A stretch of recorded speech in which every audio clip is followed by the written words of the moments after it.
What do people think I just showed them? Think about it for a minute. I find it's a good idea to have people form their own hypotheses. Actually think about what they saw, try and come up with their own idea before I just tell them the answer. So, what were people thinking? I'll give you a hint. You did not see one native plant amongst those signs in any of those years of footage. Not one. I can tell you what I was thinking, which was many years ago when I first saw those signs. I had heard enough rancher lies. I had heard enough lies from the Park Service. I had seen enough incompetence, failure of proper land management, failure at stewardship, failure at actually pursuing the park's mandate of restoration and preservation of natural resources, that I immediately thought something that people would accuse me of being cynical for thinking. So, what was my cynical thought? That these signs were put up, by the way, more time and money spent by the Park Service staff on behalf of ranchers.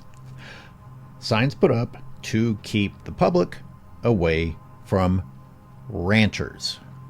I almost said keep them away from ranch land, but that would indicate that the ranchers own that land. No, the public owns that land. The ranchers just get to exploit the land for personal private profit. That's a whole chapter in itself. Anyway, sticking to these signs and what we're seeing there, who would want to stop in these areas? People like me. People trying to expose what's actually happening in Point Reyes, and not really many other people, because think about what you would be stopping to enjoy. Here's what these areas have to offer. Prickly, stabby, noxious weeds, barbed wire, desolate land, the smell of poop, the chance to step in poop. Most people are driving past these areas to get to the remaining nice parts of the park. That is, the parts that the ranchers aren't ranching.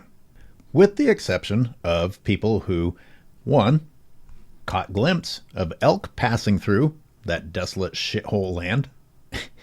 So they're like, oh, something nice. Let me get a shot of it. The other is people like me trying to expose what's actually happening in Point Reyes so that it can be brought to an end. Or at least you can know what's actually happening instead of constantly just buying into the lies that are being fed to you. Other than that, I don't know who these signs would apply to. It's probably important for me to clarify, for those who don't go out there very often, that these signs aren't a normal part of the scenery there. They haven't always been there. They suddenly appeared in 2021. So you got to ask yourselves, why? Point being, this was not about protecting the environment. This was about another attempt to protect ranchers. To protect ranchers from being exposed for what they are. What kind of a park service spends more money that they already don't have trying to make sure that the ranches that are operating out there don't get exposed for doing exactly what they're doing? But how do I know that it wasn't an actual attempt to protect the environment? How do I know it's not really an environmental protection zone? Great question. Well, unless the Point Reyes National Park Service, in a biodiversity hotspot in California, is making an effort to protect noxious weeds from Europe within that national park, then it was a complete and utter failure. And I knew when I saw the signs that years from now we would be looking at the same old crap that you're looking at with the signs there. Except even worse, it turns out. Can't say that I'm shocked about that. You could look at this a couple of ways. You could look at it as option one, the Park Service just failed miserably to protect the environment, to restore native plants, to get rid, fight off, limit the spread and domination of non-native noxious weeds from another continent brought here by animal agriculture. Maybe the Park Service is using their own definition of environment. Maybe they're not talking about nature. Maybe they're talking about a ranching environment. Maybe they're protecting the ranching environment, which is desolate land, noxious weeds, and shit and barbed wire. I opened this showing shots of 2022. 2022 is not the first time that I saw these signs. I was out September 9th with another ecologist, Woody Elliott. September 9th, 2021. And I also filmed these environmental protection signs in front of a background of desolation and destruction of the environment. Woody, credit to him, I guess, for wanting to give the Park Service the benefit of the doubt, suggested, oh, look, maybe they're trying to actually bring back some native plant life in these areas, in these spots. It really is protected. It's trying to discourage people from trampling in this area or parking their cars on the side of the road and therefore parking on top of this area. Sure. Nice thought. He countered my pessimism with that optimism. Of course, my immediate counter thought to that was, what a strange way to try to protect the environment, to go from a barbed wire fence, which beyond it is all the problems that you see on this side of the fence, and the commodity animals that help spread and promote that problem, the desolate land, the noxious weeds, the non-native species of plants, the compacted and eroded soil from those commodity animals. Anyway, let's go from that fence to where? A couple of feet to the road. I thought, that's probably not where I would have started restoration. That's probably not where I'd be trying to focus on encouraging native wildlife to start using native plant life again, right next to a road and wedged between a barbed wire fence, sometimes an electrified fence. But hey, something's better than nothing, right? If that's where the Park Service is going to start, go for it. But alas, here we are in 2025, and the pessimist, once again, was proved to be nothing more than an experienced optimist. I looked at the clues of the past and realized this is bullshit. And here we are in 2025, and it was bullshit. All the answers are in front of us. This is crap. This is garbage. This is toxic, bristly, spiny, noxious. Much of it can't be consumed by livestock, much less the wildlife. It's just garbage.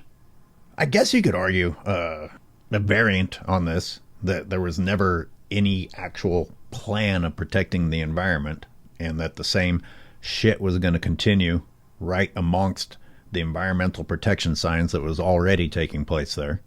And that angle would be that the Park Service is so incompetent at restoring native plant life that they failed at this miserably.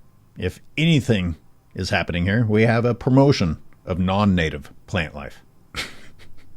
I'm going to stick with my hypothesis that there was never any real environmental protection concern going on. It was another discouragement of the public using public land, or possibly becoming aware of what was being done to the public land. And yet, here we have Bay Denatured magazine talking out their asses about the pending invasion of non-native plants because the ranchers are leaving. Oh God, what's going to happen to this pristine land that the stewards of the land were taking care of? The exact opposite is reality. The only chance we have for restoration of this land is for the ranchers to leave. And along with those ranchers, I got to say, that corrupt Park Service staff who were just employees of the ranchers, they got to go too. And maybe the fact that we have that corrupt staff is why we ended with such a stupid deal negotiated by the Nature Conservancy, which in fact found a way to once again make the ranchers come out as the winners. Pay the ranchers more millions of dollars to leave land that they already got paid to leave, and pay some rancher, someone's going to bring cattle back in. God knows how much it's going to cost to periodically bring in cattle for restoration. Restoration grazing, conservation grazing, whatever lie you want to call it. The only hope this land has of healing is the removal of the cattle. And here, the Nature Conservancy has negotiated to make sure that that never happens. Any healing that might have ever taken place will be undone each and every time that the cattle are brought back in. The Nature Conservancy has either cleverly worked with the ranchers to not only get them paid to leave the second time, but also to get other ranchers paid to bring cattle back in. They aren't leaving, basically. The damage is going to continue, basically. Maybe not on the scale that it was before, but you got to get rid of the problem. The flip side of this is that the people at the Nature Conservancy are so naive about actual ecology that they really think that cattle are an important part of a natural environment that cattle were never a part of. All anyone ever had to do was go and look at the evidence in front of them. Go back as far as you want to. In fact, go back to pre-European contact for the real evidence. Then look at the damage after European contact. Look at the continuation of the damage thanks to the promotion of European culture in California. Look at the sections of Point Reyes National Seashore that have had some relief from that ranching and their healing that has actually taken place. And look at the continuing promotion of plants that aren't supposed to be there in the other parts of Point Reyes National Seashore.